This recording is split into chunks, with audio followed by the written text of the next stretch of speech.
Sınırlarımızın dışında bu saldırıya dair neler söylenmiş ona da bakalım. Şimdi başta NATO olmak üzere dünya liderlerinden de ard arda bu terör saldırısını kınama mesajları geldi. Dış basında da çok konuşuldu. Hatta zamanlamasına dair bazı ilginç açıklamalar da var. Süheyla, sana döneyim. Ne diyorsun? Kim ne söyledi bu saldırı sonrası? Tabii ki dünya Türkiye'yi yalnız bırakmadı. Taziye mesajları peşi sıra geldi. İlk mesajda şaşırtıcı olmayan bir şekilde dost ve kardeş ülke Azerbaycan'dan geldiğine. Önce Azerbaycan Dışişleri Bakanlığı bir kınama mesajı paylaştı ve hain terör saldırısını kararlılıkla kınıyoruz dedi. Ardından Azerbaycan Cumhurbaşkanı İlham Aliyev bir mesaj yayınladı. Aziz kardeşim diyerek başladı o mesaja Cumhurbaşkanı Erdoğan'a ithafen ve de hain terör saldırısını kınıyor, kardeş Türkiye halkına en derin taziyelerimi sunuyorum dedi ve sözlerini Allah rahmet eylesin diyerek tabii ki şehitlerimiz için bu ifadelerle noktalamış oldu.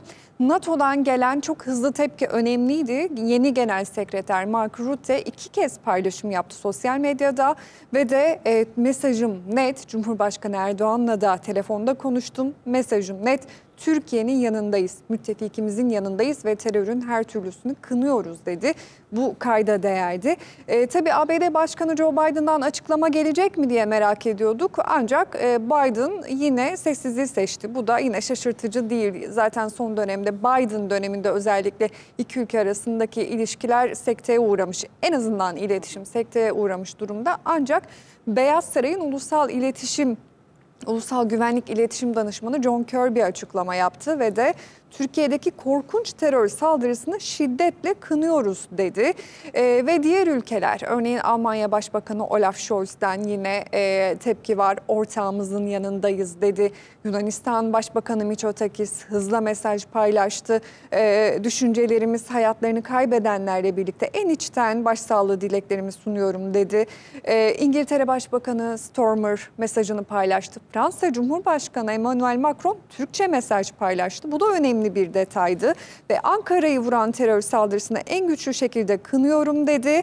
Teröre karşı Türkiye ile ve Türk halkıyla dayanışma içindeyiz ifadesini kullandı. Avusturya Başbakanı, Hollanda Başbakanları da ve daha birçok ülke, Filistin, Pakistan, Meksika, Venezuela yine Türkiye'nin bu acı gününde yanlarında olduklarını belirttiler. Dış basında da en çok işlenen ve sıcağı sıcağına bütün gelişmelerin aktarıldığı bir olay oldu tabii ki bu terör saldırısı.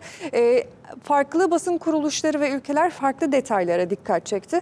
Örneğin The Washington Post bunun Türkiye'nin uzay ve havacılık sanayinin tam merkezine yapıldığının altını çizdi. Şüphelerin olduğunu, hiçbir sorumluluğu üstlenen örgüt olmadığını ancak bütün şüphelerin aslında terör örgütü PKK üzerinde birleştiğini aktardı.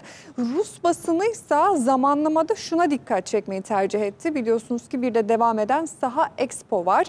Türkiye'nin havacılık sanayinin en büyük gövde gösterisini yaptığı bu fuar devam ederken Ankara'da TUSAŞ'ın hedef alınmasının tesadüf olmadığını belirtti Rus Kommersant gazetesi ve tabii ki Hasan Uylaş da belirtti bir Kazan detayı. Evet. Cumhurbaşkanı Erdoğan Kazan'daki BRICS zirvesine katılırken Kahraman Kazan'da yapılmasının da yine bir tesadüf olmayacağı yönünde bir yorum vardı ama bağlamı çok da açıklanmamış açıkçası bu görüşün. Bunu sadece Rus basında görüyoruz. Evet, bunu Rus basında Kommersant gazetesinde Andrei Kolesnikov'un makalesinde karşımıza çıktı.